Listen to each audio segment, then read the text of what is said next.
Cinema করছেন, আমার একটা সিনেমা কোরবানিতে। না মানে বললাম আর কি মানে একটু মানে এদিকটা যেদিকটা তো আছে। তাই না? তাই তাই তাই তুমি তো কাছের মানুষ বিরোধী, এখন আবার তাকে দেখে খুব। শাকিব খানের সাথে সবার কাজ করার স্বপ্ন, তোমার সাথে থাকলে আমার কাজ করার স্বপ্ন।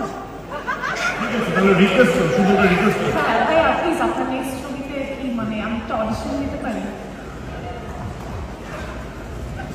ও মাইক কোথায়? এই যে আমার সুযোগটা এভাবে হাতছাড়া হয়ে যাবে না, সুযোগটা মিস হয়ে গেল তো। হ্যাঁ ভাইয়া তোমার অডিশন লাগবে না,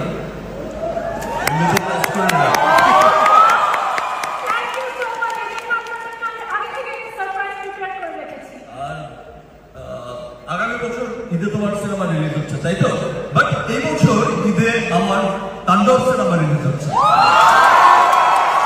ইতিমধ্যে সবার মনে তাণ্ডব চলছে, তাণ্ডব।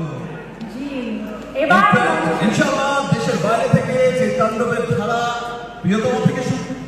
প্রিয়তমা শুরু করেছিলাম বিদেশ যাত্রা, এখন সে তাণ্ডবে সেটা মনে হয়েছে যে আমি আমার কস্টিউম ডিজাইনারকে একটু ফান করে বলেছিলাম যে আমার লাস্ট সিন ছিল যেটা, সেটাই শুধু একমাত্র সুন্দর চেহারার একটা লুক ছিল, স্টাইলিশ লুক ছিল।